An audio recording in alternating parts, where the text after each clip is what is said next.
ජීවමාන යේසුස් වහන්සේගේ නාමයෙන් ඔබට සුබ දවසක් වේවා. සුදලියවිල්ලේ දේශනාකාරය 9 වෙනි පරිච්ඡේදයේ 10 වෙනි පදය. කරන්ට නුඹේ අතට සම්භවෙන සියල්ලම නුඹේ වීරියෙන් කරන්න.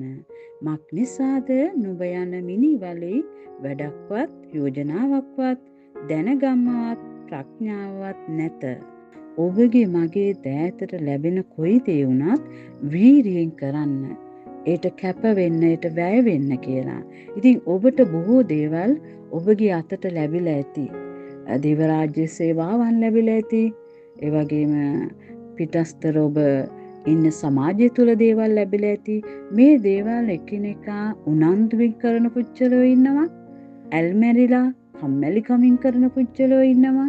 ඒවා ඕනාවට එපාවට වදයක් කියලා හිතමින් කරන පුච්චලෝ ඉන්නවා. ඉතින් සමාජය ගත්තම එවැනි පුච්චලෝ එක එක තරහා තියෙන කම්බලා ඉන්නවා. නමුත් උන්වහන්සේගේ වචනය තුල ඔබට මට කතා කරනවා. අපේ අතට ලැබෙන්නේ මොනවද?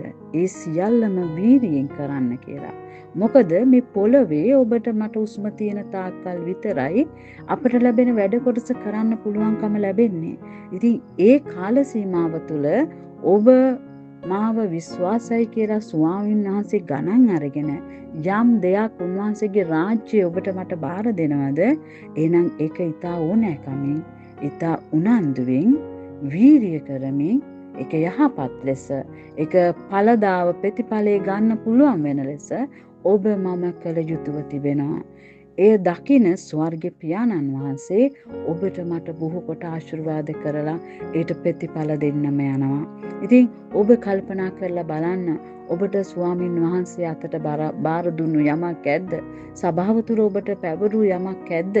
සමාජය තුල ඔබට පැවරු දෙයක් ඇද්ද? ඔබගේ නිවස තුල ඔබට යම් යම් වගකීම් පවරන දෙමව්පියෝ ඒ දේවල් ඔබ හරියාකාර නොකර ඒවා මගාරමින් සිටිනවද?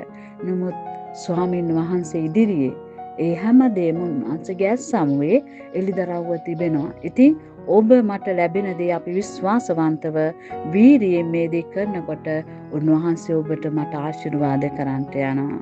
සියලු දේ සම්පූර්ණ කරන්ට යනවා. ඉතින් ඔබට ලැබෙන දේත් ඔබ වීරියෙන් කරමින්, ඒකත් නොහැර වගකීමෙන්, ඒට වැයවීමෙන්, කැපවීමෙන් කරමින් ඔබ ස්වාමින්ගේ ආශිර්වාදය උරුම කොට ගන්නට. ඔබට යහපත් දවසක් වේවා. ස්වාමින් වහන්සේ ඔබට ආශිර්වාද කරනසේක. ඔබට ජේසු පීඨයි සුබ දවසක්.